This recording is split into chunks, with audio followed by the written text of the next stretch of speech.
Namaste, happy Buddha Day. Just wanted to, something came up in my mind earlier, just wanted to put it out there.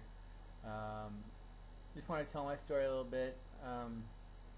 I had an awakening experience beginning in March of '05 with discovering the Gnostic Gospels and the true teachings of Christ, leading up to and beyond August of 2006, reading the Mayan prophecy of Pakal Voltan and discovering the 2012 Ascension movement, of which I am a part.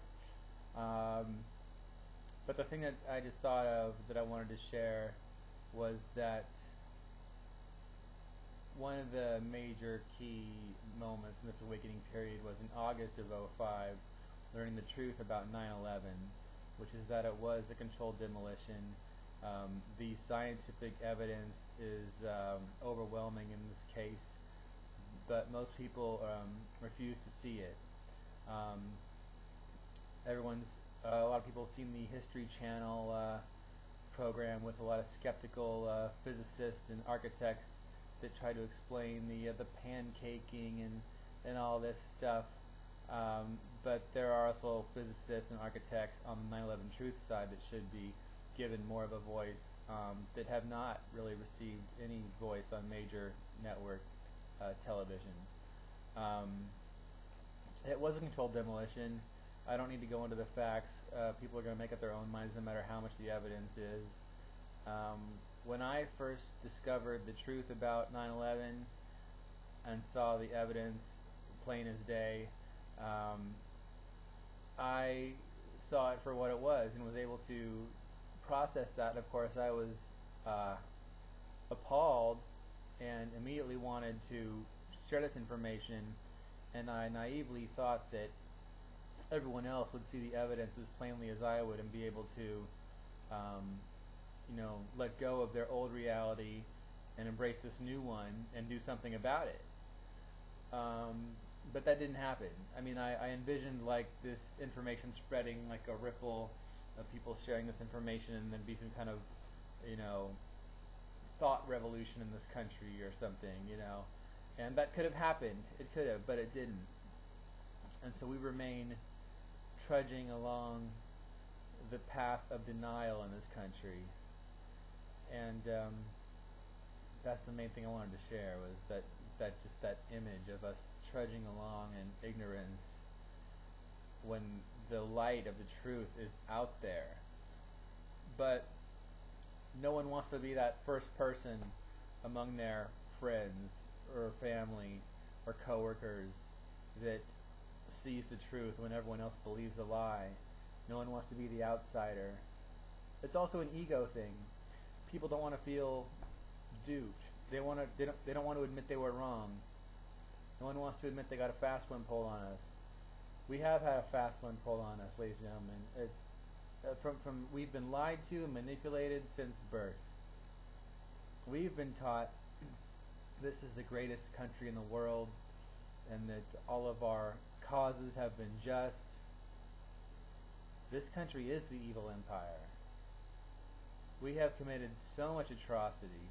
Of course, beginning with the genocide of the Native American population and the enslavement of the Africans. And you say, oh, well, that was hundreds of years ago, get over it. A leopard doesn't change its spots. Through the policies of the IMF and the WTO and the global capitalist system that feeds the top 1% from the mouths of the bottom 99, we oppress third world nations all over the world for corporate gain. What's worse is that Americans have been so brainwashed with this mentality of righteousness. Republicans, for example, unless you're making, unless you're making over 6 figures a year, it doesn't make any sense to be a Republican. But because of, as Obama put it, these people who cling to guns and religion, and these old, antiquated, false Christian values, because Christ would have wanted nothing to do with them. When I'm talking about conservative Christianity, Christ would be 100% opposed to it. I'll tell you that right now. But they have this mentality of these morals, and they support these candidates who they think have their own interest at heart, when they don't. They don't. If you're a Republican and you're making less than 6 figures a year, you're an idiot, because you're supporting people who are not supporting you. The Democrats are the lesser of two evils. Everyone, please watch Monopoly Men on Google video, video.google.com, and learn the truth about the Federal Reserve Bank and the Builderbergers. The Builderbergers is a top secret meeting of the 100 richest white men in the world. It takes place every year. This is not a social club. There's a reason you don't hear about it in the major network news. There's a total media blackout, major media blackout. Who owns all the major media? All the guys who are at that meeting. What do they discuss? How to get more money and more power. When you start fathoming the evils that the Illuminati, as I loosely call them, have done and continue to do for their own profit and their own gain, the question comes up: why would they kill people, innocent, poor people around the world for profit? They already have enough money. They already have more money than they know what to do with. Well, it's an addiction for them. It's like a drug. It's like a crack junkie or a heroin junkie looking for the next fix. That's all they know how to do. They're programmed to get more. That's all they know how to do. They're addicted to it. That's their existence. All we can do is pray, is send them love and compassion, and pray that they will see the light and begin doing good instead of evil. And people will argue, oh, well, good and evil, those are just labels, and you shouldn't label anything bad, and blah, blah, blah, blah. Okay, whatever. But people are killing people for profit, and I call that evil. Or not good, at least. It's bad, to use a technical term. What else? The AIDS virus is a classic example. The AIDS virus may very well have been created as a means of population control, and also as a means for the Rockefeller Corporation to get rich off of selling the AZT drug. I believe that this earth was planned and contributed to by benevolent extraterrestrial races from all over the galaxy, and it is possible that at some point a malevolent race that is referred to as the Draconians came down and asked the Atlanteans, which were the original, highly evolved humans, if they could mine for gold. And the Atlanteans said yes.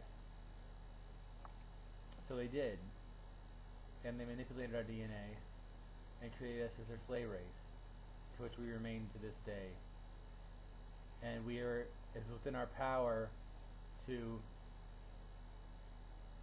shed these old ways of thinking, to shed the ways of fear, to embrace love, embrace the unknown, embrace each other as a human species, not separated by borders or language or race, and unite and raise the vibration of this planet so that these Draconians will be forced to leave because they cannot exist at a higher vibration. That's the only way to defeat them. So join with me, take a deep breath, sync up with the earth, sync up with each other, love one another, don't live in fear, don't believe everything you see on major network news. Look at alternative news sources on the internet like ipsnews.net.